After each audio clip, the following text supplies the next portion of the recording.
পাক রব্বুল আলামিন একটা পুরুষকে যখন অনেকগুলো সন্তান দান করে, সংসারে একজন বড় ছেলে থাকে। এই বড় ছেলে নিজের জীবন উৎসর্গ করে দিয়ে বাবার সাথে সংসারে হাল ধরে, কাজকর্ম করে, চাকরি বাকরি করে, ফ্যামিলির অনেক কাজকাম ওই বড় ভাই করে। ছোট ভাইদেরকে লেখাপড়া করানো, বোনদেরকে বিবাহ দেওয়া, অনেক কিছু কাজ করে। একসময় বড় ভাইয়ের যখন বয়স হয়ে যায়, বাবা মা চিন্তা করে আমার ছেলে তো অনেক কামাই করছে, এবার আমার ছেলেকে বিবাহ করাই। বিবাহ যখন করা 1-2 মাস যা, হয়তোবা বউ আছে, খরচটা একটু এক্সট্রা রাখতে হয়।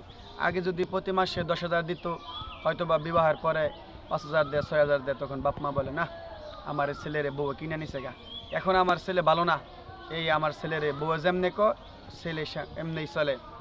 কিন্তু এই যে বড় ভাই আর 10 বছর ধরে কামাই করে খাওয়াইলো, এখন বাপ মার কাছে ভালো না, ভাইদের কাছেও ভালো না।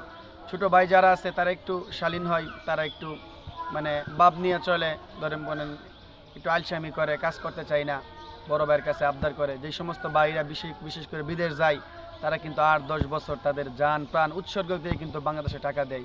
ছোট ভাইয়ের ঘড়ি লাগে, দামি ফোন লাগে, দামি ড্রেস লাগে, বন্ধুদের সাথে বাপ নিয়ে চলে, বোনদেরকে বিবাহ দেয়, ফ্যামিলির সংসার খরচ পাঠায়।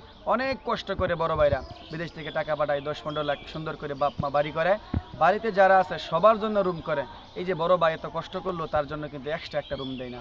কিংবা বড় ভাই বিদেশ থেকে অনেক টাকা পয়সা কামাইছে, বাপের নামে জমি কিনছে, ভাইয়েরাও বলে না যে আমার বড় ভাইয়ের এক কাটা বাড়াই দেই, কিন্তু বাবাও বলে না যে ছেলেটা অত কষ্ট করছে তার একটু দেই। কিন্তু তারপরে বড় ভাইরা এত পরিমাণ কষ্ট করে, কিন্তু বড় ভাইয়ের কষ্ট স্বীকার করার মতো অনেক বাবা খুব কম আছে, ভাইয়েরা তো নাই। আল্লাহ তাআলা বড় ভাইয়ের এই কষ্টকে কবুল ও মঞ্জুর করুক, আমিন।